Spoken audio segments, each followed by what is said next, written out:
Voici l'inimitable, l'incomparable et l'intraitable Doc Mayou avec José Arsenault. José Arsenault. Cette émission s'adresse à un public averti. Au réseau Cogeco, vous écoutez Doc Mayou et José. Doc Mayou et José Arsenault. Avec le Doc et José Arsenault. Bon matin. Bienvenue dans l'émission Le Doc Mayou et José. Bonjour, Doc. Mauvais matin, José, je ne sais pas. Ben voyons Pourtant, donc. j'ai très bien dormi. Comment ça? Écoute, je me suis complètement porté sur Sherbrooke ce matin, OK. dans une entrevue avec le journaliste du matin, Steve Roy. En lien avec notre sujet du jour? Oui, il est allé me ramener, il m'a interrogé sur la question, puis ma réaction spontanée a été un emportement, un emporte-pièce. Ben, on va dire c'est quoi notre question. Puis après ça, il va falloir que vous nous en donniez un petit peu plus. Là. Ouais. Votre tendance à ne pas vous conformer vous cause-t-elle problème?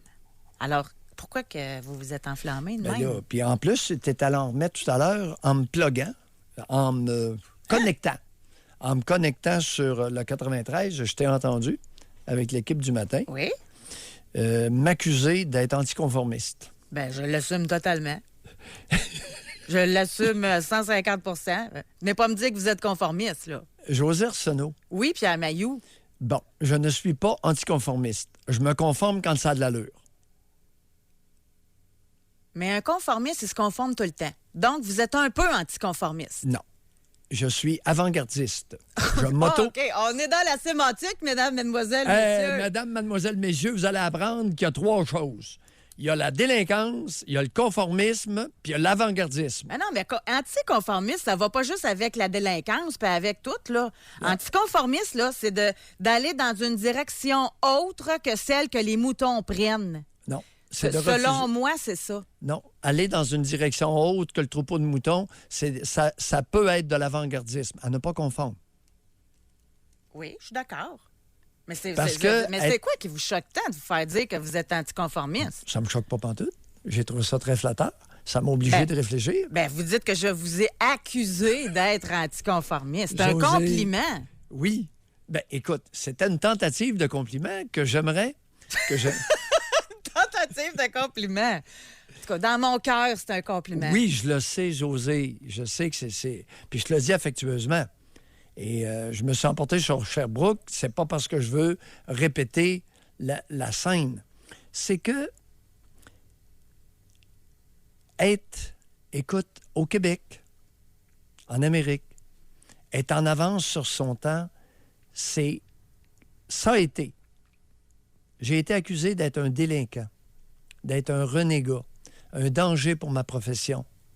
Alors que je l'ai toujours dit à mon ordre professionnel, je suis pas un délinquant, je suis pas anticonformiste. Quand ça a de l'allure, je le fais. Je suis avant-gardiste. T'as pas le droit, Trois-Rivières, puis t'es pas dans une chapelle de Montréal, puis... Hey! Depuis quand il faut être attaché à une chapelle universitaire pour être avant-gardiste? Je comprends Alors, la nuance. Alors, oui, puis on va tranquillement, soyez sans Mais la crainte. ligne est mince. Ben, ça Bon. dépend. Avant-gardiste, là, premièrement, c'est le temps qui le démontre. Oui. Tu peux pas le savoir tout de suite si tu es avant-gardiste ou anticonformiste. C'est le Ben, temps qui prouve que tu étais avant-gardiste. C'est-à-dire, les anticonformistes, je vais te donner un exemple. Les femmes qui se peinturent de tatou.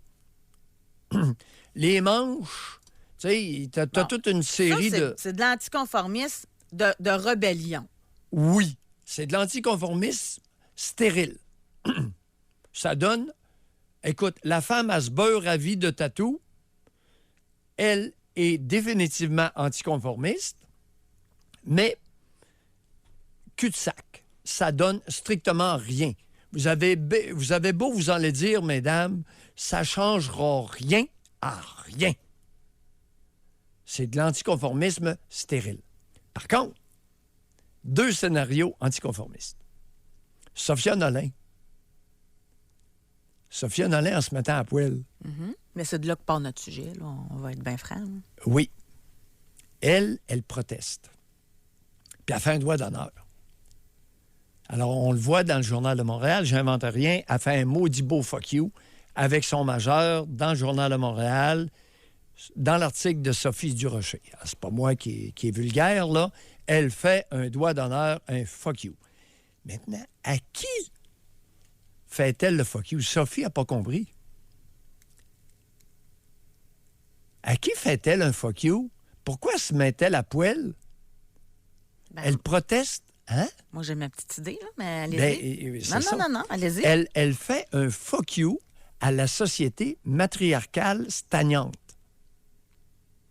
Parce que les gars, moi, je me suis informé ici. Puis, pas un gars que ça a dérangé.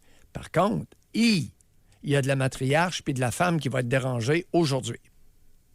Elle vous fait un fuck you, mesdames les conformistes et les conformisantes. C'est majoritairement les féminin. gars sont toutes... Ça les a pas dérangés. Hey, ça les dérange pas, mais ils sont tous allés regarder le vidéo en riant. Là. Je m'excuse, là. Bon. Bon. Et il y a les vite femmes, pour- ce que ça dérange, moi, là, Je t'écoute. en passant, j'ai pas d'éditorial à faire là-dessus. Moi, je l'ai fait avant. Elle arrête pas de provoquer. Puis, je sais que vous allez me ramasser, mais je dis mon opinion pareil. Moi, là, je trouve ça triste pour elle. J'aurais envie de la prendre dans mes bras, là.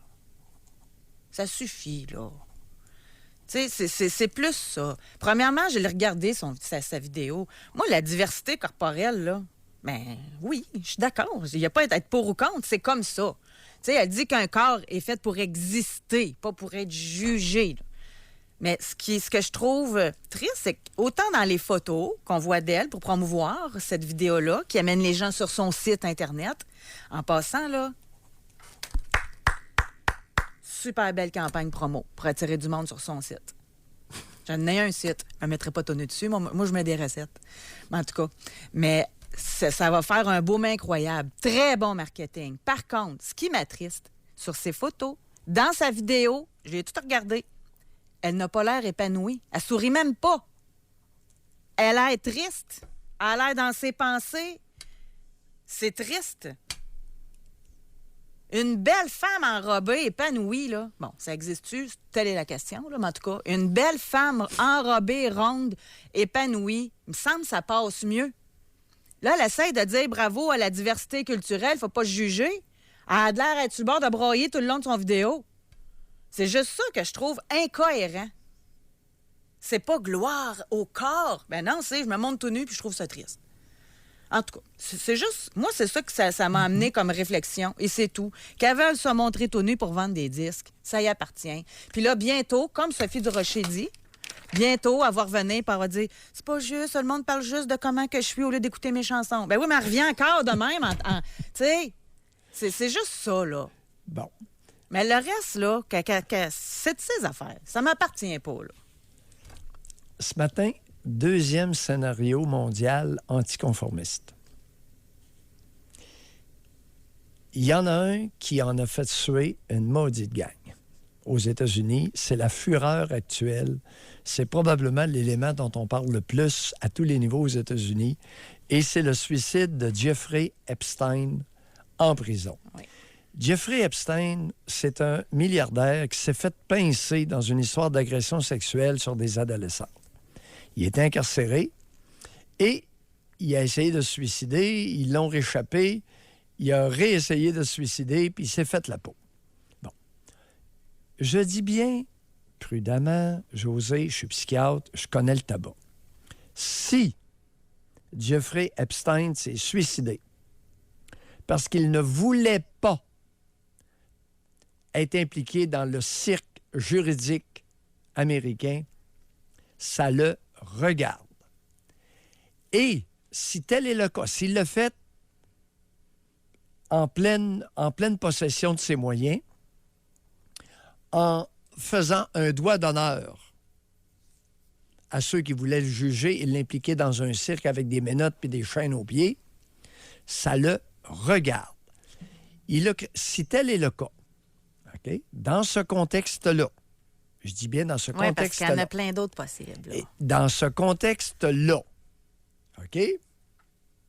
Si tel est le cas, je trouve bidonnant la fureur de tout le monde, y compris les victimes. Je vais être sévère ce matin. Y compris les victimes. Là, écoute, le ministre de la Défense aux États-Unis est dans l'eau bouillante. Il a muté. Il a changé de place le directeur de la prison où Epstein s'est suicidé. Les employés ont été suspendus. Imaginez, ils n'ont pas été capables de le garder en vie pour l'amener enchaîné au procès. C'est-tu épouvantable? Si c'est dans un contexte de non-conformisme, ça regarde Jeffrey Epstein. Il sait ce qu'il a fait. La fureur, lui qui soit mort, yeah, c'est bon débarras, là, tant qu'à moi. Oui. Mais par contre, c'est qu'il y en a d'autres qui doivent mieux respirer un matin, là. Oui. C'est ça que le monde est en maudit. Parce que ça fait en sorte que d'autres complices ne seront pas amenés au palais de justice. Oui, mais ça les protège. C'est pour ça qu'il y a des théories du complot aussi. Oui, là. mais les victimes, que les victimes soient furieuses parce qu'il s'est suicidé. Ils faisaient des parties avec d'autres, là. Puis c'est eux autres qui sont protégés, qu'on a su. Oui, fait que les victimes des autres, là. Ah, bon, OK, peut-être. Bon, en tout cas, toujours est-il qu'il a mis le feu derrière d'un maudit paquet de monde de l'Amérique, des États-Unis. Il a mis le feu derrière des États-Unis en disant « Votre cirque, c'est bien de valeur. Je quitte le bateau avant. » Bon. Mais peut-être que c'est un faiblard qui ne veut pas assumer puis passer à la cour, et etc., puis que c'est une fuite qu'il a faite, là. Tout est possible. On ne le saura jamais. Bon, non. S'il le fait en pleine possession de ses moyens psychiques, ça le regarde. Et il a fait un maudit beau fuck you à tout le monde. Soit dit en passant. Revenons au fuck you de Sophia Nolin. De Sophia Nolin. Alors, chers amis, 3 mots. Ils sont pas compliqués maintenant, 3 mots. Délinquance, conformisme, avant-gardisme. Délinquance, on en a traité hier. C'est l'ensemble des infractions et des délits commis dans un pays donné pendant une période déterminée. Alors oui, c'est relié aux lois du pays. La délinquance. Le conformisme, c'est un peu différent. Le conformisme ou l'anticonformisme, puis vous allez le déduire après, à ne pas confondre là, l'anticonformisme avec la délinquance. Le conformisme, c'est le fait de se conformer aux normes et aux usages. Hey, écoute, faites la liste des éléments inutiles, idiots, infantilisants au Québec. Ça part du 100 km des autoroutes. C'est une loi. Oui. Les lois idiotes, là. Oui, c'est une loi. Les lois idiotes au Québec, on s'en est voté une barge. D'accord. Bon, OK, on ne s'ostinera pas longtemps. Alors, l'anticonformisme, c'est dire votre sacrement de 100 km à l'heure sur les autoroutes, là, gang de maudits tarés de société matriarcale pourrite. Bon, c'est encore de la faute des femmes. Oui. Les lois, ces autoroutes. Là, on en a une couple, là, qu'on peut se le dire que ça nous appartient, mais là, les lois, ces routes, là, c'est pas une affaire de madame, là. Hey, t'es casse à vélo, là. Ça, c'est madame. Bon, merci. Je suis capable d'en prendre, mais pas toutes. OK. Maintenant, on arrive à l'avant-gardisme. Oui. Oh! Avant-gardisme. Non, t'as peu, vos exemples sont pas bons parce que c'est des lois concernant le conformisme, là. Oui. Conformisme, là, c'était dans le temps, il fallait aller à la messe le dimanche. Conformisme, là, c'était, tu t'en vas, vous allez l'aimer, celle-là, tu te mets une cravate quand il y a un événement spécial. C'est pas des lois, ça. Ça, c'est du conformisme, là. Ouais. Ça, c'est quand tu vous vois plus vieux que toi. C'est du conformisme. Ça en est, là. L'obéissance aveugle à la mère. C'est ça, c'est du conformisme. Bon. OK. Avant-gardiste. Alors, attends un peu. Conformisme? Là, on est rendu avec les lois sur l'éthique. On est rendu avec 41 ordres professionnels avec des codes de déontologie. C'est là-dessus, moi. C'est là-dedans que j'ai pataugé.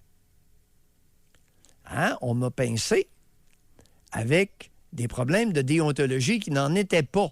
J'étais avant-gardiste. J'étais pas anticonformiste. J'ai toujours respecté mon ordre professionnel. J'ai eu un coquin de syndic qui s'est accroché à mon derrière pendant 16 ans. Mm-hmm. Mais mon ordre professionnel, je le respecte. Alors, je ne suis pas anticonformiste. Code de déontologie. Un maudit beau fourre-tout dans lequel on a essayé de m'attraper et qu'on a échoué lamentablement. Parce que ça donne que je suis naturellement, de par ma personnalité, avant-gardiste. C'est-à-dire que j'aime, ben non, c'est pas que j'aime être en avance sur mon temps, ça donne que j'ai souvent eu un pas en avant des autres. Pas tout le temps, mais souvent.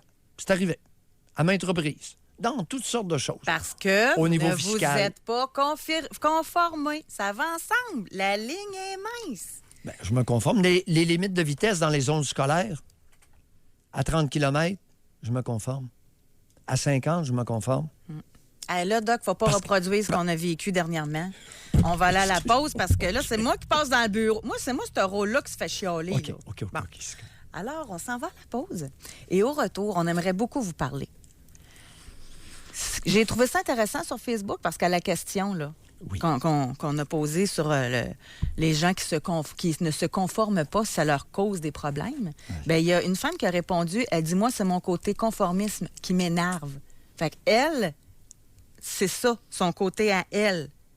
Fait qu'on peut Madame. aborder les deux côtés, là. Madame, ça commence à être temps. Bon. Et j'ose espérer que vous faites partie du début d'une épidémie.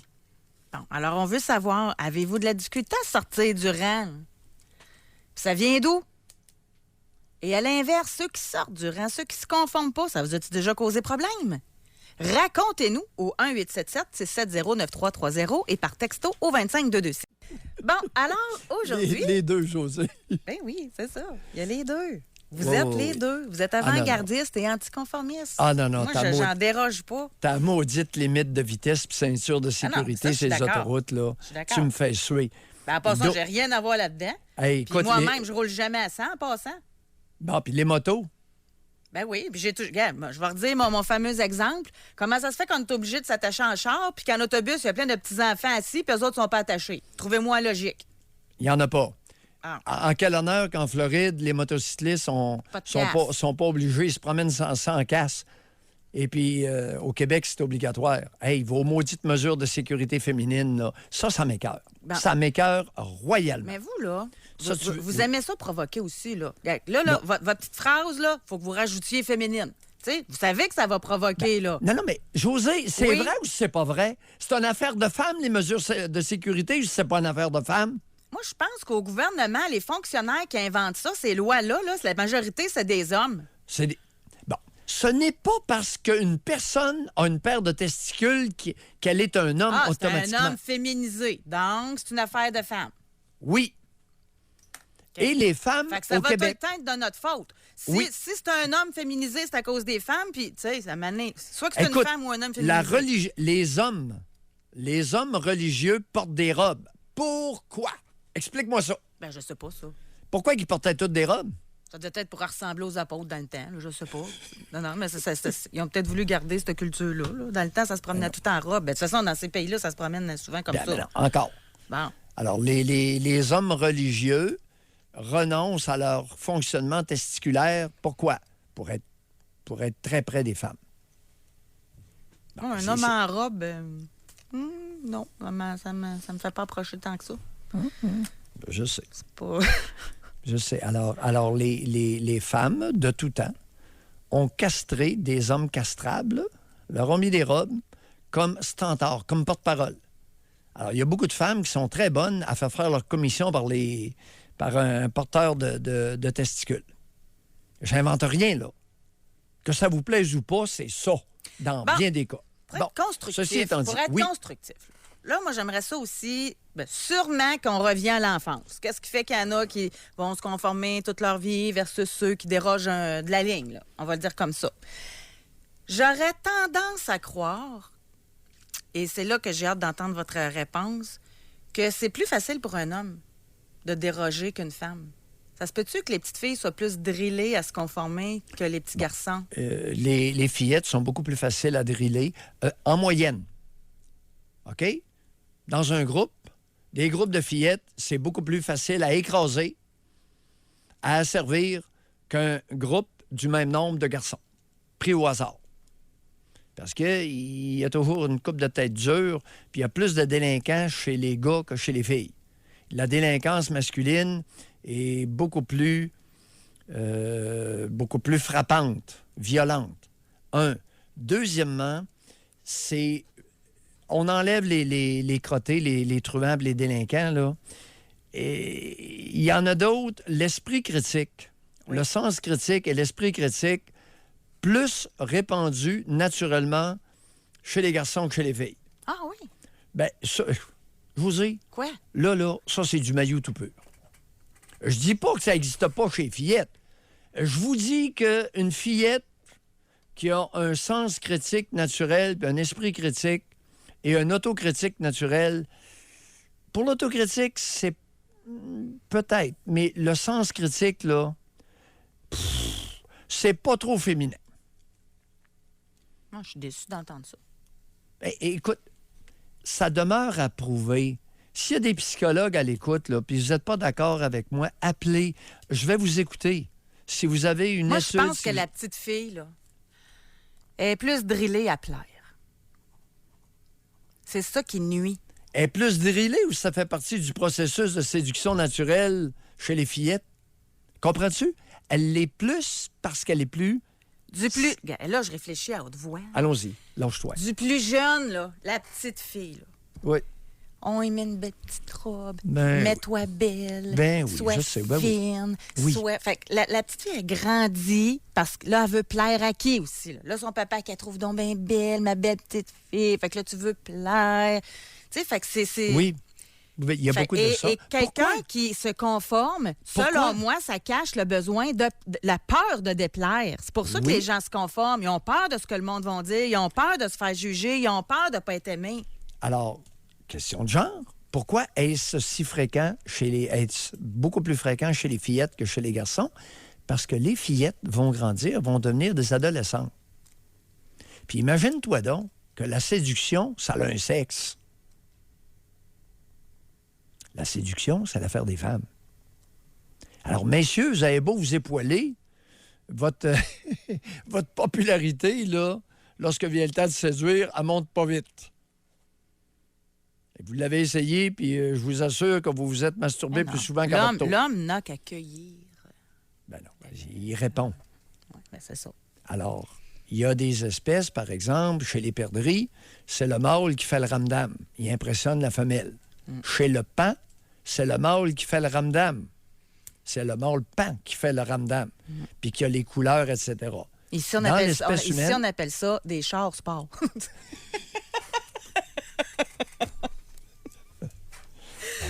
Non, mais c'est drôle pareil. Parce que dans l'espèce humaine, le gars est obligé d'aller chercher quelque chose qui n'est pas sur son corps. La femme, elle arrive avec son body, puis le gars, il faut qu'il arrive avec sa minoune. Hey, donc, on va en pause. Il est 9h56. Au retour, on a Benoît qui est en ligne pour nous parler. Réservez votre circuit téléphonique. On veut savoir si vous êtes du genre à vous conformer ou pas. Et si vous ne l'êtes pas, est-ce que ça vous a déjà causé problème? Aujourd'hui, je trouve ça vraiment intéressant et surtout de le décortiquer. Et je pense que Puis ça, moi, ce que j'ai hâte de savoir avec la participation des auditeurs, j'aimerais vraiment ça parler avec des gens qui se disent non conformistes. Est-ce que... Parce qu'il y en a qui nous ont écrit pour dire qu'il est très jeune. Oui. Il était forcé d'entrer dans un moule Bon. et qu'ils ont fait tout pour en sortir. Puis aujourd'hui, ils sont vus comme des rebelles. Bon. Oui. Mais moi, j'aimerais ça connaître le processus, là. Qu'est-ce qui fait en sorte que vous êtes un anticonformiste? Y a-t-il un élément clé, un moment clé? Y a-t-il... Ou à l'inverse, ceux qui pourraient nous téléphoner pour nous dire qu'ils ne sont pas capables de sortir de la ligne. Et pourquoi? Essayer de le comprendre, le pourquoi. Là. Tu sais, ça fait partie des gens qui sont pas capables de dire non. Tu sais, des gens qui, au travail, là, sont dans leur petite affaire. Rendus à la maison, ils se défoulent, par exemple. Là. Mais non, ils restent... C'est d'être pogné, selon moi. Ça va avec l'estime de soi aussi. Beaucoup d'éléments. Et tu viens de mentionner quelque chose. Alors, on va compliquer le débat. Alors, une auditrice nous dit... C'est un auditeur? C'est un homme, une auditrice? c'est un homme. Bon. Un homme nous dit que très jeune, il a été forcé d'entrer dans un moule. Cher auditeur, est-ce que le moule avait du bon sens ou si le moule n'en avait pas? Est-ce que le moule qu'on vous a offert était épanouissant ou dénigrant, avilissant, aliénant? on va commencer à se poser des vraies questions, cher José. Attendez un peu, vous êtes mal tombé. Lorsque vous accusez Mayou d'être anticonformiste, là, vous êtes dans le champ. Oui, mais pas celle-là. Oui. Non, mais j'ai tellement été accusé. Moi, là, j'ai été accusé à un moment donné d'avoir eu un problème avec l'autorité. Alors que, écoute, quand j'étais jeune, j'étais servant de messe, j'étais serviable, j'étais aimé comme ça se peut une pas. Chance que je te un l'écoute, étudiant là, modèle. Parce que vous seriez en train de nous en passer une, là. Vous avez dit à pleine télé que l'autorité des femmes, vous acceptez pas ça.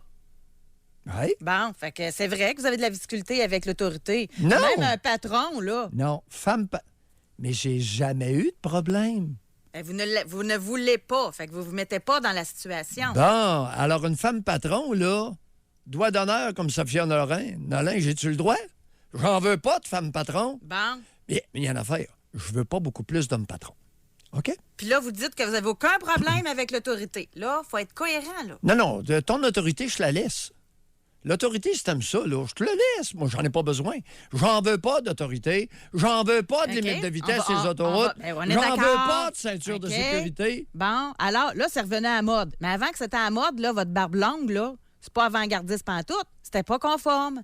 Après ça, que vous mettiez... Comment c'était pas conforme? C'est ma barbe. J'ai-tu le droit de faire ce que je veux? Vous n'avez pas suivi le moule que dans ce temps-là, c'est un homme, ça s'était juste se raser au complet avec une petite barbe de 3 jours. Il y en a plein qui suivent la mode, là. Ils veulent tous être conformes, là. La mode, c'est ça, je m'habille de même. La mode, c'est ça, je me coiffe de même. Vous vous en foutez de ça. Mais ton maudit moule, là... Non, la regarde, cravate, là, vous voulez pas. C'est pas être Non. avant-gardiste, ça. C'est d'être non-conforme. Fait que Elle est vous en attachée. avez un peu de non-conformisme, être là. attaché au cou comme un chien, ça m'intéresse pas. Bon. J'ai-tu le droit? Ben, certain, Ta mais c'est maudite pas... cravate, là, mais si c'est tu pas l'aimes- conforme. Si tu l'aimes, mets-toi là autour du cou, puis mets-toi là autour de la taille, puis mets-toi là où tu voudras. Bon, mais si vous étiez conforme ou conformiste, vous l'auriez, la maudite cravate, comme vous dites. Fait que c'est pas de l'avant... Vous en avez un peu d'anticonformisme. Arrêtez donc, là. Non, mais écoute, j'essayais de t'expliquer que tes maudits moules qui n'ont pas de l'allure, fourre-toi là où tu voudras. Bon, on va aller au téléphone. Emballe-toi avec tes moules qui n'ont pas Ouais, d'allure. ouais. J'en veux pas. On va- Mais je n'ai jamais eu de problème avec ça. Je suis pas né anticonformiste. Je suis pas né comme ça. Ça fait pas partie de ma personnalité. Je suis aimable et serviable. Ben je l'ai ça, toujours je peux été. le témoigner. Ça, je peux le témoigner, là, comme collègue, là. Vraiment. Mais les anticonformistes, là, il y en a qui sont aimables et gentils. Ta C'est maudite juste- autorité que tu veux m'imposer de façon autoritaire, fourre-toi là où tu penses. Ben là, premièrement, C'est-tu clair? je prends pas ça Non, pas à non. tout, là. Oui, Ça, je sais. Non, mais c'est une façon de parler. Ben oui, mais le monde qui écoute, ils vont penser que j'essaie de vous contrôler. là. Non. Alors, ceux qui veulent m'imposer leur Bon, autorité, ça, c'est mieux dit. Vous qui faites attention aux sémantiques, là. et j'ai hérité de ça de mon père. Je l'ai vu et je l'ai vécu. Mon père, l'autorité, puis même l'autorité de ma mère, il la regardait. Il disait pas un mot. Il la regardait. Ben, c'est correct. Jetait un coup d'œil. Mais vous avez eu un modèle. Ceux qui ont des parents moutons, ça doit être assez dur de changer de moule. Bon, là, on va aller au téléphone. On demande aux gens d'appeler, puis on leur parle pas. Là. Bon, fait que là, on va parler avec Denis. Bonjour, Excuse-moi. Denis. Oui, bonjour, c'est moi? Oui, c'est Denis. vous. Oui, bonjour. Moi, je me considère pas comme anticonformiste. Je suis ce que je suis. Allez-y, expliquez-vous. Et puis, dans ma famille, je passe pour un bizarre et même, ils ont même fait comme un scénario que j'avais la personnalité limite, borderline. Bon, allez-y, parlez-nous de de vos comportements, de ces comportements-là qu'eux identifient comme étant borderline. Vous avez un Oui, très bon... parce que moi, je me considère comme une feuille au vent. Oui. Non, mais Et puis- là, laissez-nous la philosophie et la poésie, là. Oui, oui, Doc. concrètement, des exemples. Vous avez quel âge? Et vous OK, faites quoi j'ai dans la vie? 54. Vous avez 54 ans. Je suis rendu à 54, oui. Oui, et Ben, parlez-nous... parce que moi, si j'ai pas le goût de fêter Noël, je fête pas Noël. Bon. Si j'ai pas le goût d'avoir des... Mettons que je suis hospitalisé puis que je file pas, j'ai pas le goût d'avoir de la visite. Bon. Si j'ai pas le goût d'aller Denis, quelque part, Denis, je vais pas quelque part. Oui? Denis, est-ce que c'est arrivé que Noël, là, ça vous tentait pas, puis bonsoir la visite? Est-ce que Oui, vous avez... j'ai fait. Est-ce que ça vous est déjà arrivé d'être hospitalisé et de dire au monde, hey, sacrez-moi la paix, là? Oui, tout à fait. Oui, Bon, oui. OK. Si je vous OK. donne ces exemples-là, c'est parce que c'est arrivé, là. Merci. Continuez. Et puis, c'est ça, je passe pour un bizarre, puis je suis comme un peu isolé. Les gens pas me rejettent, mais parce que moi, si je décide, je dis, je sais pas moi, samedi, on va faire telle affaire, mais c'est, oui, le mardi, ça me tentait, mais le samedi, ça me tente plus. OK. Mais là, c'est parce que il faut le faire. Non. Parce que Denis. tu as dit qu'il fallait le faire. Alors, Denis, en parallèle aux comportements Oui. que vous mentionnez, qui ne sont pas tellement TPL, à mon humble avis, vous allez nous parler de votre niveau de fonctionnement global au quotidien. Qu'est-ce que vous faites dans la vie, puis vous fonctionnez à quel niveau? OK, là, présentement, je suis retraité. Oui. Retraité de quoi? Je suis invalide. OK. Invalide de quoi? Invalide de mon état de santé, là. C'est-à-dire, qui plus est? Qui plus est, ostéoporose, 2 hanches artificielles, une épaule, maladie de crâne, et plus encore, là. OK, ouais, vous en avez pas mal. 2 hanches artificielles. Spondylarthrite ankylosante. OK, non. On s'est déjà parlé, oui. Denis, vous me convainquez, là. Votre état de santé n'est pas diable. Non, elle n'est pas grave, mais c'est ça, c'est que moi, je vis avec... c'est ça, Doc. C'est que, puis je vais vous dire, c'est que moi, selon mon état de santé, je gère ma journée. Ben oui. Et puis là, c'est ce qui fait que, OK, j'avais prévu telle affaire, OK. mais je le ferai pas aujourd'hui, mais ça date depuis que je suis tout petit. Oui. Denis? Oui. Bizarre TPL. Qui vous accuse d'être bizarre et TPL autour de vous? Ma famille. Non. Qui? C'est pas J'ai de la famille. misère à vous entendre. Qui est-ce que c'est? Qui dans la famille? Mon frère, ma mère, ma belle-sœur,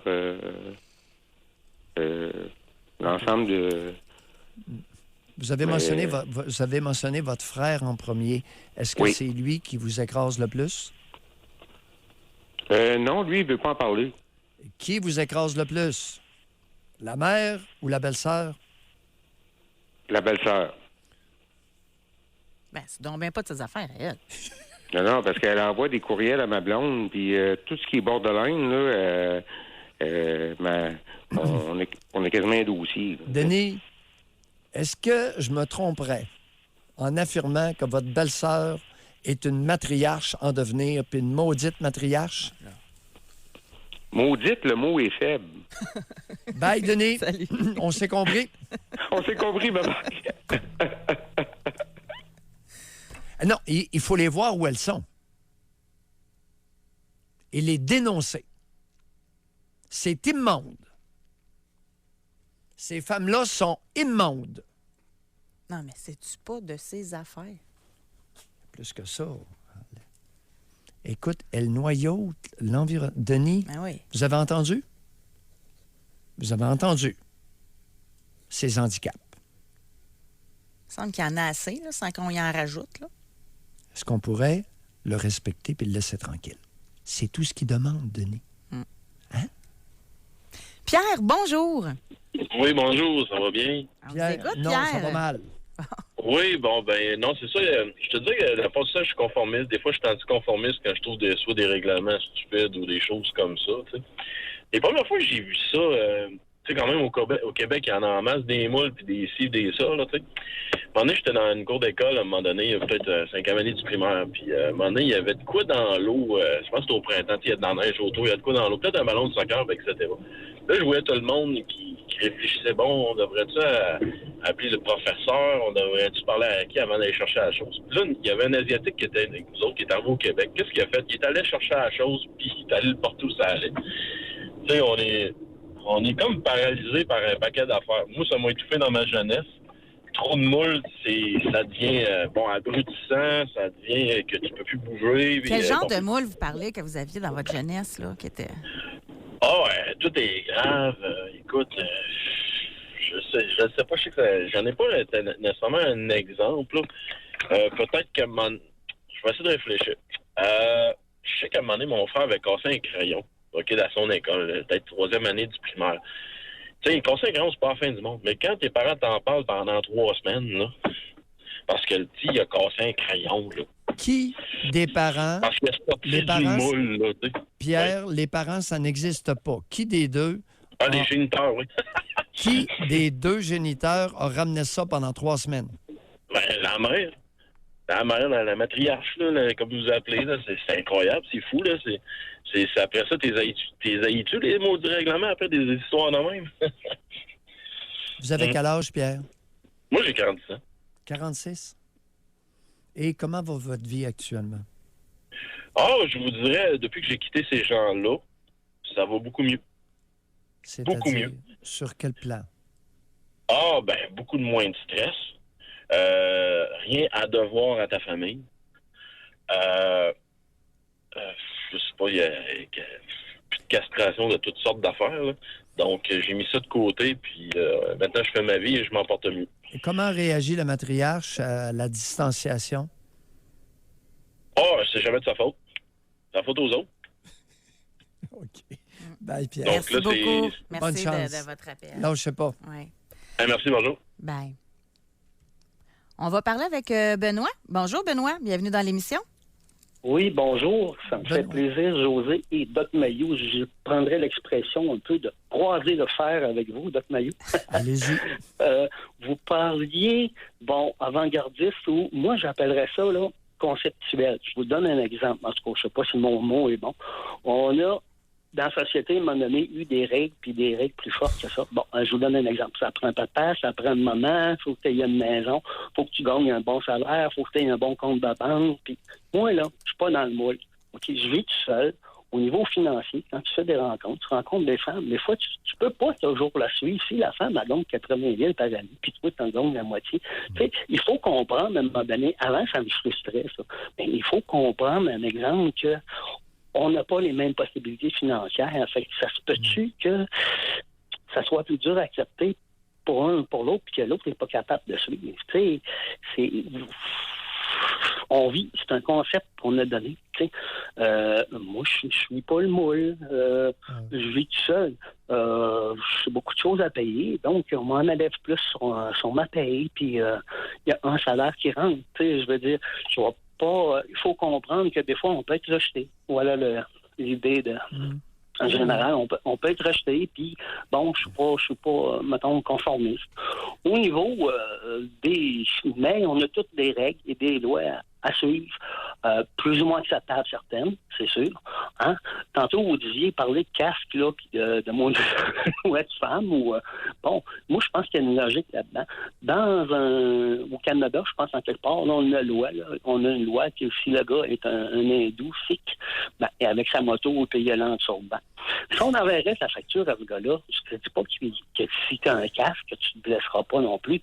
Mais si on ne porte pas le casque, on envoie la facture à ce gars-là de son hospitalisation, on va peut-être avoir le goût de la mettre, ton casque. Tu sais, à un moment donné, il ne faut pas trop. Il y a des règles à suivre. Tu sais. Et j'ai appris une chose dans la vie dernièrement, beaucoup. Quelles en sont les conséquences? Il faut mesurer les conséquences des fois. Moi, l'autorité, je travaille beaucoup avec des femmes. Peut-être qu'ils vont reconnaître ma voix. Bref, je suis en milieu hospitalier. Donc, mais, tu sais, t'as de l'égocentrisme fort. Là. Moi, j'appelle ça l'ego. Là. Je me moi, mais tu sais, du jour au lendemain. Du 24 heures sur 24, quasiment. Je ne fais pas mieux avec l'autorité. Tant qu'elle est acceptable, je dirais équilibrée, mais je trouve que ça n'a pas d'allure. Tu sais, à un moment donné, ça se peut que je dise, c'est parce que, regarde, je vais te donner mon point de vue. Là, mais Benoît, compte tenu que vous êtes facilement identifiable, compte tenu des conséquences, je vous écoute et je ne dirai rien. Si ce n'est que lorsque vous utilisez le mot conceptuel, c'est davantage culturel. Oui, exactement, peut-être. Okay, je pense que vous... Alors, oui, culturel. Alors, c'est culturel. Et effectivement, un homme qui gagne moins maintenant qu'une femme, et culturellement, il peut être remercié pour ses services, si généreux fussent les services. OK? Merci bye, beaucoup, Benoît. Merci. Bye, Benoît. C'est hypocrite par bout, oui. Oui, merci bye, beaucoup. Benoît. Bye-bye. Il faut faire attention, parce que le but de notre émission, José, c'est pas de nuire. Et effectivement, chers auditeurs, ceux qui appellent sont souvent reconnus parce que l'émission est très populaire. Et ceux qui appellent sont souvent reconnus, identifiables, et ça peut leur nuire. Avant de parler sois avec bien conscient. Vincent, on va aller à la pause. C'était très intéressant. Oui, Merci, oui. Benoît, de le dire. Oui. Et je vais lire un message d'une femme. Elle dit « Je fais un doctorat en sciences sociales. Oui. C'est très mal vu dans mon domaine d'entretenir des idées politiques plus conservatrices. Je mène donc une double vie en prétendant être de gauche. Ceci m'avantage énormément sur le plan professionnel. Or, je suis frustrée de ne pas être authentique et de ne pas pouvoir m'exprimer librement à l'université. » Bon, madame, vous allez commencer avec nous autres. Là, votre histoire de gauche, vous avez rien dit. Pourriez-vous nous réécrire, s'il vous plaît, et nous dire quelque chose? Alors, vous faites un doctorat en sciences sociales et quelles sont 2-3 idées, ce ne sera pas long, là, quelques idées que vous prônez, que vous ne pouvez pas dire, qui vous nuisent et que vous simulez d'en supporter d'autres pour ne pas nuire à votre progression. Alors, là, chez nous, la gauche et la droite, là, ça dit rien à personne. Malheureusement, vous avez écrit quelque chose et c'est sans aucune signification. Alors, la Mais réécrivez. La suite au retour de la pause, Oui. nous l'espérons. Et on va parler à Vincent également. Est-ce que vous vous considérez comme anticonformiste? Et ça fait quoi de vous ou dans votre entourage? C'est-tu difficile à gérer pour les autres ou pour vous? On veut vous entendre. Jusqu'à 11h, vous écoutez Doc Mayou et José Arsenault. Avec le Doc et José Arsenault. Comment ça se fait qu'on n'a pas de femmes qui appellent aujourd'hui? Parce que le fuck you de Sophia Nolin est adressé principalement aux femmes. D'abord et avant tout aux femmes. Mais on parle d'anticonformisme. Les femmes pourraient appeler pour dire que... Oui, mais tu peux... Ça demande un exercice d'autocritique très élevé. Parce que tu as entendu Denis tout à l'heure. Denis a 54 ans, sa belle-sœur n'a pas 82, là. La conjointe de son frère, là, puis sa mère. Sa mère est assez âgée. Mais la belle-sœur, là, qui noyaute sa conjointe du même groupe d'âge. Mais moi, je soupçonne que c'est parce que les femmes, on est plus, comme j'ai dit tantôt, qu'on est plus drillés à être conformistes. Ben oui. Puis que c'est plus dur de sortir de ça que Oui. les hommes. Vous êtes plus facile à dompter, à driller. Et c'est vous autres qui le faites avec les enfants. Hey, c'est tout un exercice d'autocritique. C'est assommant ce matin, là. OK. Puis de se faire dire... Il faut le voir comme ça, parce que si tu es conformiste, toi-même, tu as de la misère à sortir de là, inévitablement, tu donnes cet exemple-là à tes propres enfants. Et tu essaies de les dresser. Puis là, tu chiales contre le conjoint. Il m'écoute pas. Docteur, il m'écoute pas. Oui, mais il est peut-être beaucoup moins conformiste que vous, là. Mm-hmm. Les traditions sont transmises par les femmes. Les religions, c'est une affaire de femmes, pas une affaire d'hommes. Mais les femmes utilisent hypocritement des hommes qu'elles prennent grand soin de bien castrer, de lui mettre une robe, puis d'aller propager la bonne nouvelle. On est en 2019, là. Pas changer. Non, regarde, la belle-sœur de Denis, là, c'est en 2019, ça, là. C'est pas il y a 30 ans qu'elle faisait ça. On n'est pas dans l'histoire de mettre une robe à un homme puis d'aller s'asseoir à l'église, de se mettre à genoux, de se relever, de se remettre à genoux puis de se relever, là. Qu'est-ce qu'elle fait avec Denis? Elle le traite de bizarre. Oui, mais ça, c'est un cas. Elle le traite de TPL. C'est un cas, là. Épidémique au Québec. C'est pas un cas. C'est la pointe d'un énorme iceberg qui coule la nation canadienne-française, qui maintient dans une certaine infériorité la nation canadienne-française. Puis il faut faire attention à une affaire, là. Anticonformiste, là, ça dépend comment c'est fait aussi en passant. C'est pas toujours glorieux, là. Ceux qui... Je suis tout à fait d'accord avec ce que tu viens de dire. Que les femmes, depuis 10 ans, se peinturent de tatou à vie, c'est pas tellement glorieux comme anticonformisme. Mesdames, vous avez raté le bateau. Alors, vous beurrez de tatou, là, c'est pas votre meilleur. Arrêtez-nous ça. Puis les hommes aussi anticonformistes, c'est de pas vous tout faire le temps un piercing, positif, là. de vous faire un piercing dans la langue et puis dans les petites lèvres, là, au cinet, dans le clitoris, là, c'est pas votre meilleur. On va aller parler avec Vincent. Bonjour. Oui, bonjour. On vous écoute, Vincent. Oui, ben moi, c'est plus au niveau de la job. Je me suis déjà fait dire par mon ancien patron que j'étais un rebelle et un renégat. Okay. Du fait que, justement, moi, je parle beaucoup quand il y a quelque chose qui ne fait pas mon affaire à l'ouvrage, là. Je leur dis ce que tout le monde pense tout bas, ben moi, j'ai pas de problème à le dire. Que ce soit en réunion ou avec mon patron tout seul, j'ai toujours dit ce que je pense. Puis je pense que ça a venu dans mon vie de tous les jours. Ça peut. Dans quel... donnez-nous des détails un peu, parce que vous pouvez être rebelle et renégat de façon légitimée, puis vous pouvez être un tannant aussi, là. Ça existe. Alors, décrivez-nous les points importants sur lesquels que vous avez contesté puis que vous étiez légitimé de le faire. Racontez-nous ça. En fin de compte, ce qui arrivait, dans le fond, c'est qu'on a des normes et procédures à respecter, mais ces normes et procédures-là sont pas inscrites par des employés ou des personnes qui ont fait l'emploi avant. Oui. C'est du monde qui prennent au hasard pour décider avec beaucoup de papiers puis beaucoup de renseignements, surtout des chiffres. C'est surtout des femmes qui font ça, que dans le fond, tel job va prendre tel temps à faire. Telle sorte d'ouvrage, ça va donner tel temps à faire. Puis eux autres sont jamais venus sur le terrain, ils sont jamais venus nous demander si nous, ça pourrait convenir à nous ces temps-là, si on trouvait que c'est adéquat à ce qu'on a à faire comme ouvrage. Oui. Vous comprenez? Aïe, aïe, aïe. Oui, je comprends très bien. Vous savez, moi, je parle. Parlant de femmes, les infirmières, il y a 25 ans, ont fait ça. Elles ont minuté leurs tâches. J'avais trouvé ça épouvantable. J'ai été le seul à être scandalisé.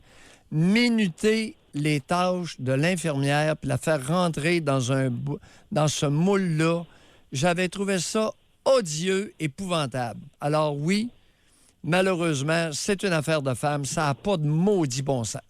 Allez-y, continuez.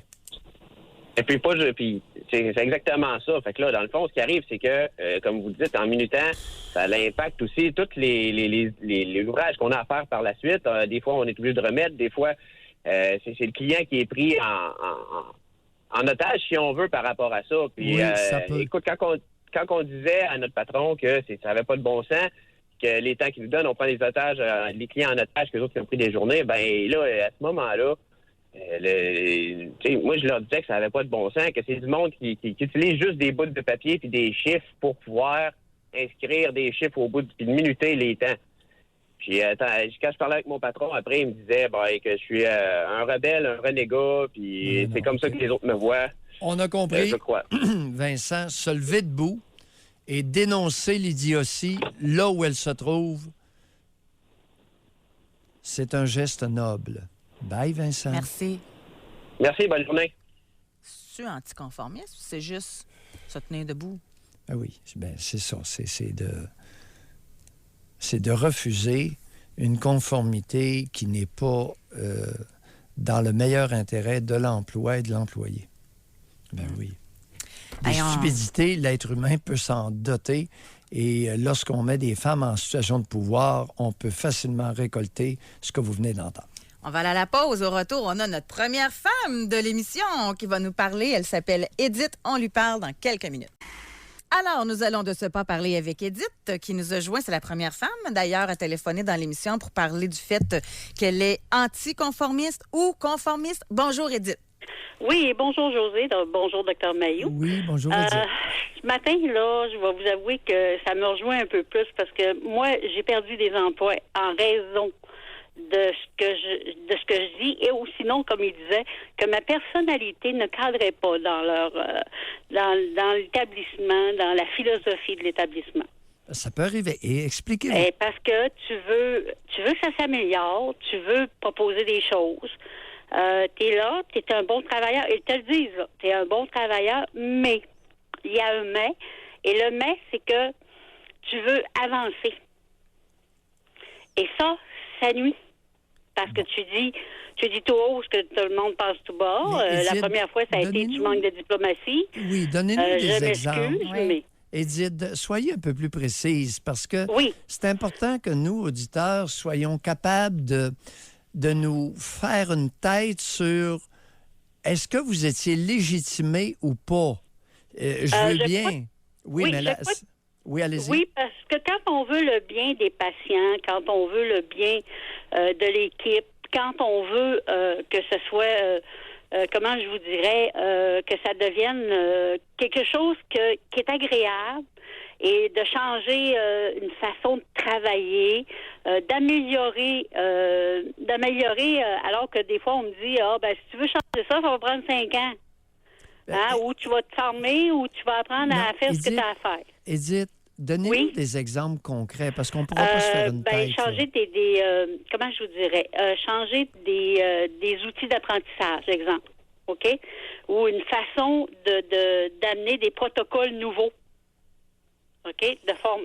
D'écrire des nouveaux protocoles. Oui, mais une façon concrètement, donnez-nous un exemple. De changer les habitudes, Changer les habitudes pour optimiser les soins. Exemple, je sais pas, moi, on fait rentrer, dès qu'il y a tant de patients, on a tant de personnel. Oui. Vous comprenez? Oui. En haut de 30 sur un étage, là, on met une personne de plus. En haut de 32, on va mettre une autre deuxième personne de plus. Proposer des choses comme ça. Mais Edith. Oui. Écoutez, c'est de la gestion élémentaire, ça, là. C'est de la gestion élémentaire. Mais écoutez-moi bien, là, Dr. Mailloux. C'est que quand tu proposes des choses comme ça pour faciliter le travail, pour que tout le monde soit bien et pas épuisé à la fin de la journée, puis qu'on vient te dire, écoute, là, t'es pas le patron. Non, ça, je le sais, mais je vous propose des choses qui me semblent correctes. Non, attendez un peu. Mais quand j'ai quitté les lieux, tu sais... Oui. Attendez, Edith. Oui. Vous occupiez quel poste, là? Vous étiez infirmière? Vous étiez préposée? Infirmière. Bon, vous êtes infirmière? Oui, dans un milieu. Vous étiez infirmière dans un milieu hospitalier? Oui. Étiez-vous l'infirmière chef de l'étage? Non. Vous étiez une infirmière d'expérience? Oui. À qui? J'en avais vu, mettons. Oui. À qui vous vous adressiez lorsque vous avez mentionné qu'au-delà de 30 patients, on fait rentrer du personnel supplémentaire? Non, j'avais proposé ça à ma patronne, là. Mais qui était votre patronne? L'infirmière chef? L'infirmière en chef, là. L'infirmière chef de l'étage? Oui. Pas la directrice du nursing, là? Non. Mais tu sais, je lui disais, gars, si ça aurait de l'allure de faire ça, là, tu sais, pour pas épuiser le monde. Edith. Ou pas... Edith. Essayer... Oui. Le problème était où? Oui, c'est ça. Le problème, c'est probablement que je prenais trop de place. Non. Le problème Pour était elle, où? oui, parce que elle se trouvait comme... Moi, j'étais la grand-gueule en bon québécois. Tu sais, celle qui mettait le doigt sur bien les bobos, qui avait la possibilité de vouloir faire des changements. Vous n'avez pas compris le fonctionnement. J'ai jamais compris les fonctionnements, d'abord, parce que dans tous les emplois que j'ai occupés, peu importe, il y avait toujours un problème avec ma personnalité en fonction de ce que moi je veux et que j'aimerais donner aux gens. Vous n'avez pas compris. Qui a nommé infirmière-chef? La direction. Pourquoi la direction a choisi cette infirmière-là pour en faire l'infirmière-chef? Des fois, on se pose des questions. Bon, c'est de ce côté-là que vous auriez dû gratter. Vous n'avez pas compris le fonctionnement hospitalier. Alors, la direction... j'ai quitté le milieu, c'est tout. Bon, la direction a choisi une infirmière servile comme infirmière-chef. Ils prennent les infirmières qui font leurs affaires d'abord parce qu'ils veulent pas que ça bouge beaucoup. Votre point faible, Edith, c'est l'écoute. Merci. Bye. Vous êtes adorable, mais peu d'écoute. Et le problème, José, lorsqu'on a peu d'écoute, c'est qu'il y a des dynamiques, il y a des situations qu'on ne comprendra pas parce qu'on a parlé beaucoup, mais on n'a pas assez écouté. Mais dans un cas comme ça, là, juste, on va le décortiquer. Oui. Dans un cas comme ça, selon moi, c'est pas de l'anticonformisme. C'est quelqu'un qui a un jugement, une analyse de ce qui doit être fait pour amener plus d'efficacité dans le département. Oui. Et le problème, c'est que la boss, elle, se sent peut-être menacée parce que c'est elle qui aurait dû penser à ça aussi, là. Non. À une meilleure gestion. Non. Qu'est-ce qu'elle nous a dit, Edith? La direction du service de la direction de l'hôpital a choisi une infirmière pour la nommer infirmière-chef. Pourquoi celle-là plutôt qu'une autre? Parce que celle-là, elle est servile. Êtes-vous en train de dire elle a la face brune. Que la direction ne veut pas améliorer l'efficacité dans certains départements? Bien, c'est le problème. Oui, ça fait 40 ans que je suis dans le business. Alors, la direction a nommé une infirmière avec la face totalement brune, une liche-cul, qui va imposer le point de vue de la direction aux autres infirmières. Premier objectif, sauver, couper dans le budget. Pas les soins aux malades, couper dans le budget. Rentrer dans le budget. On va parler à une autre Ce qu'Édith femme. n'a jamais compris. Oui. Chantal est avec nous. Bonjour. Oui, bonjour. Chantal. Ben, félicitations premièrement pour votre émission. Merci. Une première chose, juste la discussion que vous venez juste d'avoir pour le choix des chefs infirmières, tout ça, vous dites assez vrai, Dr Mailloux. Je l'ai constaté dans mon milieu. Êtes-vous infirmière, vous aussi? Oui. Ben, ouais. Non. Non, je l'aime, j'adore mon métier. Non. Mais en fait... Attendez un petit peu, juste une parenthèse. Ma profession? C'est qu'il y a 2 pauses, je disais à Josée qu'il y a beaucoup d'infirmières qui nous écoutent. Ça, c'est sûr. J'imagine beaucoup de monde. Oui, beaucoup de monde, mais beaucoup d'infirmières. C'est bon. Allez-y. Mais sûrement que ça peut faire réagir parce que, dans le fond, moi, la raison de mon appel, j'ai une 40aine d'années, j'ai 2 filles. Puis, dans mon éducation, dans le fond, ma mère a décédé, j'étais jeune, j'avais à peu près une dizaine d'années. Puis, j'avais mes 2 frères et mon père. Ouais. Fait que j'ai été beaucoup, dans le fond, élevée avec des garçons par la suite, dans le fond. Oui. Puis, j'ai constaté au cours des années que je n'étais pas dans le moule du matriarcat nécessairement. Mm-hmm. Puis c'est en ce sens-là qu'à un moment donné, moi, je me disais comme plutôt rebelle, mais dans le fond, je pense que le mot, c'est plus non-conforme, là, sur des choses. Fait que quand ça a été le temps, mettons, même d'élever ma famille ou avec le père de mes enfants, bien, dans le fond, j'avais comme ma façon à moi ou conjointement avec lui. Il n'y a rien qui fit avec ce que je vois des fois aux alentours de moi, mettons. Comme quoi? Donnez-nous des exemples concrets. Ben moi, ce que je trouve, mettons, il y a beaucoup de règles. Là, les enfants, comme on parlait du port du casque, il y a beaucoup de couvage au niveau des enfants. Ils n'ont même plus le droit de se lancer une balle de neige dans le cours d'école, tout ça. Tandis que moi, mettons, c'est des choses que je vais être un peu plus permissive avec mes enfants chez moi. Fait que quand j'arrive, mettons, dans ma famille, avec les belles-sœurs, mais les autres, ça, ils permettent pas ça. Fait que souvent, ça fait des confrontations où ça crée des malaises. Mais pourquoi pas avec les beaux-frères? De quoi? De discuter de ça avec les frères? Non, mais que les belles-sœurs, vous avez mentionné vos belles-sœurs. Vous étiez inclusive, n'est-ce pas? Il y avait les beaux-frères aussi qui vont vous reprocher vos attitudes éducatives avec vos filles, n'est-ce pas? Les beaux-frères, non, pas tellement, parce que c'est plus les frères. Mais oui, c'est peut-être arrivé. Les beaux-frères, oui. C'est arrivé. Même le beau-père, oui. Parce que je ne fitais pas avec le dans le fond, le modèle de la génération d'avant, que les femmes devaient faire ça. Moi, dans le fond, je dis non, c'est plus comme ça. On s'en va vers d'autres choses. Chantal, est-ce que vous vous rappelez d'un commentaire désobligeant ou dissuasif de votre beau-père qui n'est pas trop vieux, là, qui est relativement récent? Dans le fond, c'est parce que là, je suis séparée, mais c'est plus vers la fin, là, quand j'étais avec leur fils. Là. Oui. Mettons, il s'affairait à m'aider dans les tâches de la maison. Puis là, à un moment donné, je discutais, genre, on est fatigué, tout ça. Puis les enfants étaient jeunes, puis, tu sais, on est à bout de souffle. Fait que, je disais, des fois, j'aimerais ça que mon conjoint ou le père fasse un petit peu plus si c'était l'affaire dans la maison. Il dit, ouais, mais il fait déjà la vaisselle. Ça, on en dit, c'était comme juste assez. Il pouvait pas faire nécessairement plus parce que lui, sa job, c'est de travailler puis de faire de l'overtime. Ouais. Vous voyez un peu? Mais vous avez mentionné dans un premier... vos exemples avec les belles-sœurs maintenant. Des reproches que vous font vos belles-sœurs sur vos comportements éducatifs avec vos filles. Donnez-nous quelques exemples. Un exemple, mettons, ma plus jeune a 14 ans. Oui. Puis lors d'une festivité, il y avait un punch avec un petit peu d'alcool. Oui. Moi, je lui ai permis de prendre un petit verre, juste de même. Oui. Pour pas aller de façon excessive vers quelque chose, tu sais. Oui. Puis ma belle-sœur a fait « Ah ouais, tu lui donnes la permission. » Mais c'était simple, là. Je disais pas de prendre tout le punch. Je voulais juste, c'est comme... Comprenant un peu, là. Des fois, je me dis, c'est-tu moi qui n'est pas assez rigide ou il faut que je me fitte dans ce moule-là? Oui. Avez-vous d'autres exemples? C'est intéressant. J'aime ça. D'autres exemples, vite de même. Ça fait longtemps.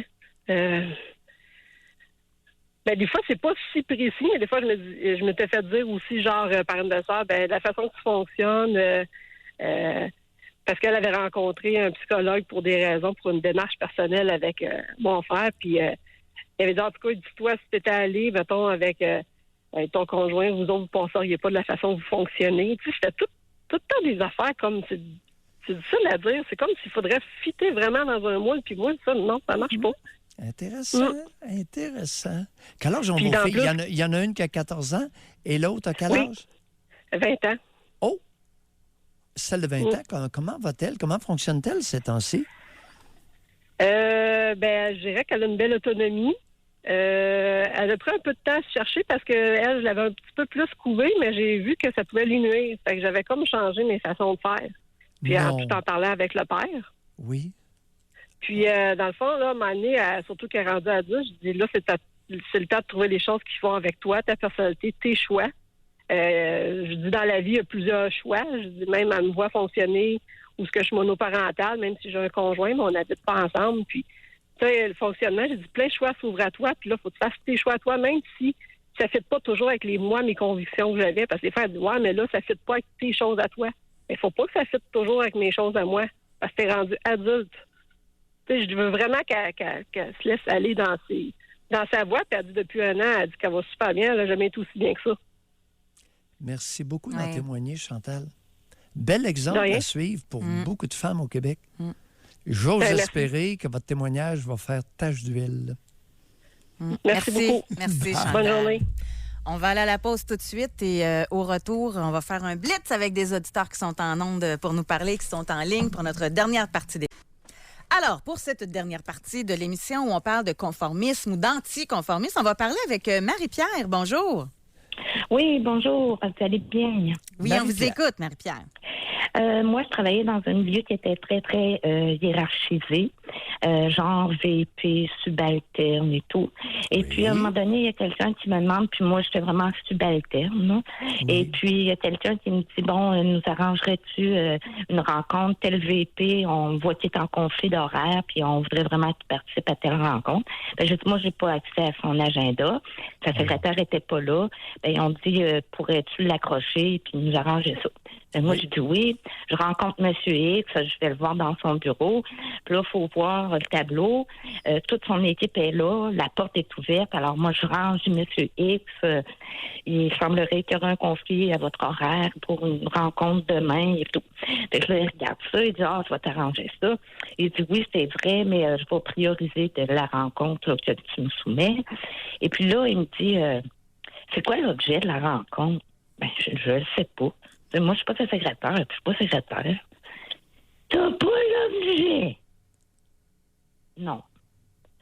T'as pas l'objet. J'ai dit non, je l'ai pas l'objet, parce que c'est la priorité, là, c'est pas de savoir c'est quoi l'objet. Et de la rencontre, c'est de savoir si on est capable de gérer de régler un problème d'horaire. Dans mon livre à moi, on l'a réglé, c'est assez clair. Puis quand tu recevras l'invitation, tu te sauras bien c'est quoi l'objet. Devant toute son équipe. Oui. Il est allé se plaindre au DG, puis j'ai perdu ma job. Parce que je trouvais qu'il y avait un comportement très avilissant et je ne permettrai à personne de m'avilir. Moi, je pensais qu'il allait me remercier, dire, moi, ça fait pas partie de mes tâches, là, tu sais, dans le fond, j'ai fait ça pour l'accommoder, puis accommoder tout le monde, puis il se retourne, puis t'as pas l'objet. Oh ben, t'as pas tombé à la bout de mon homme. Puis là, tout le monde au bureau me disait, Madame, je pense que toi, c'est les priorités, hein, bonjour, Madame. C'est une fille à priorité, hein? Oui. Mais même si je suis subalterne, je m'attends à de la reconnaissance. Et si la personne me manque de respect, ben c'est pas une valeur, je me laisserai pas avilir. Parce que il a beau être VP, il a beau être qui voudra, n'en demeure pas moins, au point de vue humain, il n'y a pas plus de valeur que moi. Puis s'il n'est pas capable de reconnaître ma valeur, moi, je l'assume très bien. Vous avez quel âge, Marie-Pierre? Vous aviez quel âge quand c'est arrivé? Que vous avez J'avais perdu... 36 ans à peu près. Vous aviez 36 ans? Oui.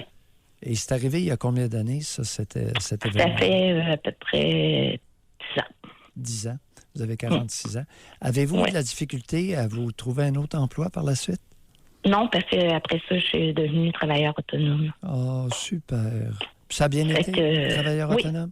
Oui. Oh, on est content. On est c'est moi content. qui mène ma barque. Puis, Ah, c'est vous qui menez votre barque. Ouais. Tiens. Sur ça, une belle journée. Ben, vous aussi, Marie-Pierre, merci. Merci d'en témoigner. Oui. On va parler avec Patrick maintenant. Bonjour, Patrick. Bonjour à vous deux. Patrick. Oui, donc, un petit peu comme la personne précédente, moi aussi, je suis travailleur autonome. J'ai toujours eu de la misère à fitter, si vous me permettez l'anglicisme, dans un cadre professionnel. Même chose à l'école. Ce que je veux apporter ici comme point, c'est est-ce qu'il y aurait une relation entre l'anticonformisme et le quotient intellectuel? Non. Il n'y a pas de comment je dirais ça? Il n'y a pas de lien entre le fait qu'il y a des fois peut-être plus d'horizons dans un milieu de travail et des gens qui sont un petit peu plus bloqués? Non. Regardez, Patrick, c'est pour ça qu'on a défini les mots d'entrée de jeu. Il y a 3 mots. Délinquance, conformisme et avant-gardisme. Alors, il y a des individus, par contre, c'est rare que je vois quelqu'un intellectuellement démuni qui est avant-gardiste. Alors oui, il y a un lien entre ceux qui sont en avance sur leur temps. Ça demande un quotient intellectuel certain. Ça, j'en conviens. Maintenant, être boqué, ça peut être un trait de caractère. Ça peut être de la mauvaise éducation et ça peut être un trait de caractère. Alors, c'est pas nécessairement adaptatif d'être boqué. Et être boqué, ce que j'en comprends, c'est que ça peut être soit acquis ou inné. Ça peut être les deux. Exactement. Ça peut être, un des deux ou parfois les deux. Merci, Patrick.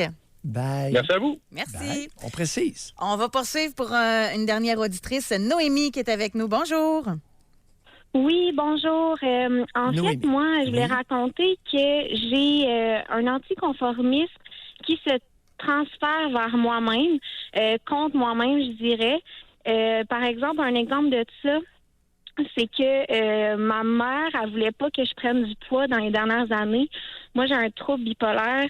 J'ai pris de la médication. J'ai vécu toutes sortes de choses. Puis oui, j'en ai pris du poids. Puis c'est pas le fun à voir peut-être. Mais tu sais, moi, ma mère, elle me disait prends pas de poids, mange santé, puis tout ça. Puis moi, ça m'a comme transféré de l'autre côté. J'ai comme voulu me rebeller. Tu sais, je me disais, écoute, je vais manger ce que je veux, puis j'engraisserai si ça me tente. Là. Je sais pas si vous comprenez ce que je veux dire. Très bien. Vous avez quel âge, Noémie? 25. Bon, vous avez 25 ans. Je vais vous poser une question. Ouais. Est-ce qu'il est possible que votre mère ait agi, vous connaissant très bien, sachant que vous alliez prendre du poids avec ses commentaires?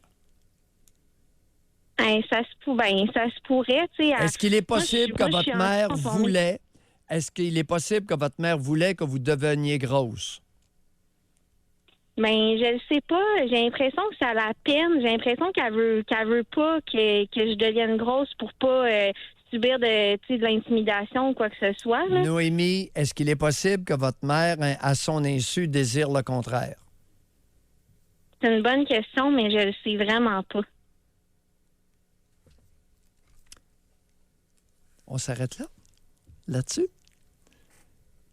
Il est toujours intéressant de se questionner. Bye, Noémie.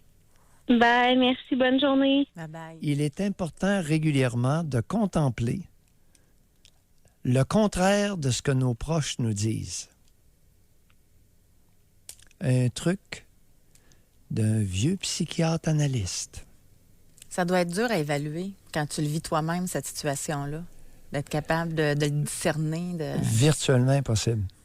J'ai rarement vu ça, qu'une personne va contempler dans sa tête le contraire du propos ou de l'attitude.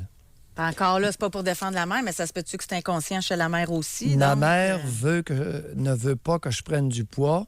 Ma mère veut que je prenne du poids. Si c'est intéressant. Et pourquoi dans les deux cas? Pourquoi ma mère ne veut pas que je prenne du poids et pourquoi ma mère voudrait que je prenne du poids? Inconsciemment. Oh, maudit Maillot, il est plate, hein? Oser contempler le contraire de ce que maman dit et que dire du contraire de ce que papa chéri vient de dire. Oser contempler ça dans ma tête. Sacrilège, blasphème, hérésie. Ah, mais c'est que c'est pas facile, l'évaluation, l'auto-évaluation. Dans la nation canadienne-française? Pour voir s'il y a des mères qui souhaiteraient que leur fille soit grosse. Franchement, Doc Mayou à matin.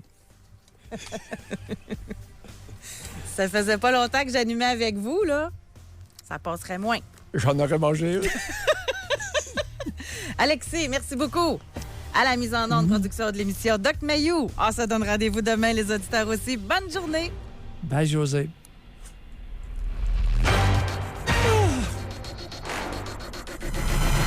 Soyez là demain, 9h30.